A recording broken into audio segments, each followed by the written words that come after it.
Lustereczko, powiedz przecie, kto jest najpiękniejszy w świecie?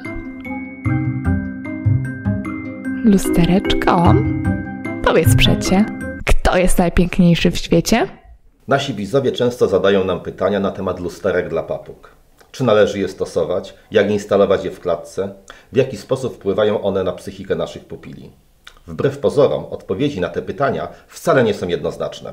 Przeszukując polskie i zagraniczne fora internetowe, bardzo łatwo natknąć się na różnego rodzaju informacje na ten temat. Często są to teorie wzajemnie wykluczające się, sprzeczne i nie dające jednoznacznych odpowiedzi na temat stosowania lusterek. Stosowanie lusterek dla ptaków to rodzaj psychoterapii, którą należy stosować bardzo indywidualnie i weryfikować zależnie od efektów, które przynosi. Ale od początku. Papugi to zwierzęta stadne, o bardzo silnych potrzebach emocjonalnych, które mogą być zaspokojone wyłącznie w kontaktach z innymi zwierzętami lub w przypadku papug oswojonych z ludźmi. Ptaki oswojone mają ogromną potrzebę nawiązywania kontaktów z ludźmi. Jeśli ci jednak nie mają dla nich wystarczającej ilości czasu lub też ptaki nie są jeszcze wystarczająco oswojone i odczuwają przed nowymi, często opiekunami, bojaźń, wtedy pozostają w samotności, nie nawiązują kontaktów, a to powoduje różnego rodzaju deformacje psychiczne.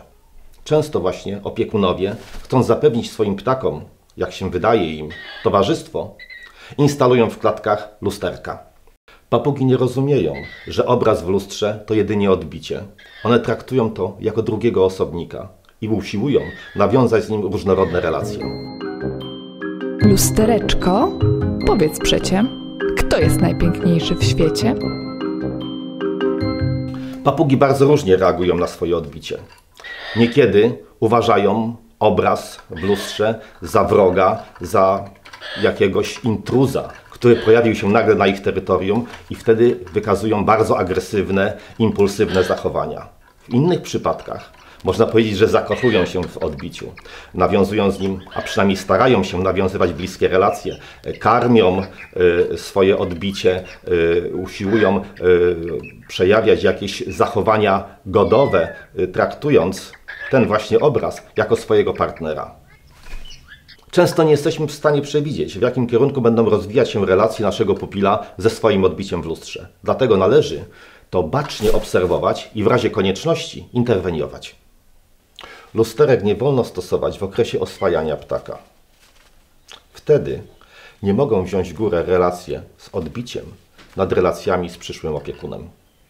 Jeśli chcemy osiągać postępy w oswajaniu, nie należy na tym etapie instalować w klatce luster.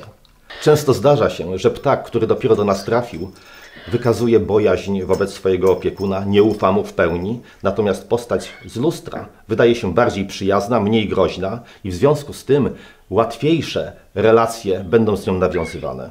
Ale odbywać się to będzie często kosztem relacji z człowiekiem.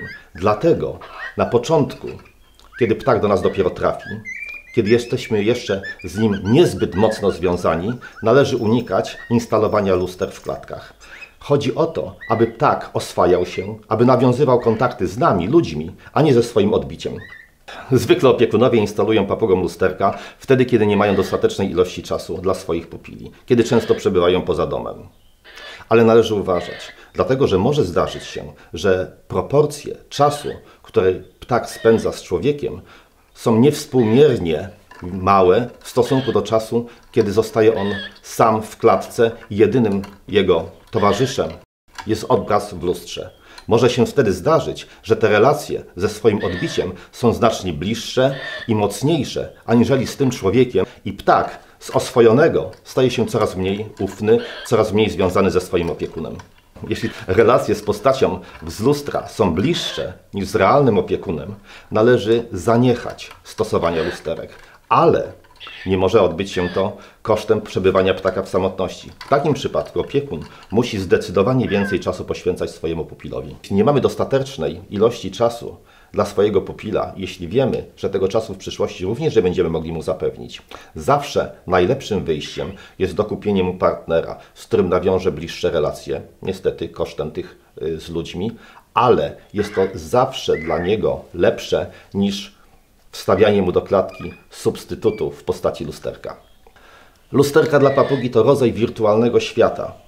Jeśli relacje z nim rujnują ptasią psychikę, jeśli dominują one nad tymi z realnego świata, zawsze prowadzi to do deformacji psychicznej i w takim przypadku konieczna jest interwencja opiekunów.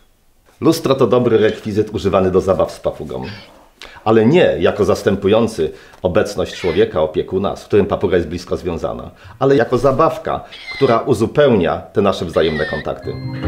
Kto tutaj jest? Co? Kolega? Wreszcie o samych lustrach. To nie może być pierwsze, lepsze lusterko, które włożymy ptakowi do klatki. Owszem, w przypadku małych papuszek, na przykład falistych, może być to zwykłe szklane lusterko, ponieważ ze względu na niewielką siłę dziobów tych właśnie ptaków nie mogą one zrobić żadnej krzywdy ani sobie, ani lusterku. Natomiast w przypadku dużych papug o silnych, niszczących dziobach, lusterka muszą dawać gwarancję, że są bezpieczne dla naszych pupili. Przede wszystkim wykluczone są lusterka szklane. Ptak może je łatwo rozgnieść, rozbić, zrobić sobie krzywdę i często zdarzają się przypadki różnego rodzaju zranień. Dlatego dla dużych papug zawsze wybieramy lusterka metalowe, które są dla niego bezpieczne i które może on co prawda zniszczyć, ale nie uszkodzi przy okazji dzioba i nie spowoduje jakichś ran na ciele. Lustereczko, powiedz przecie, kto jest najpiękniejszy w świecie?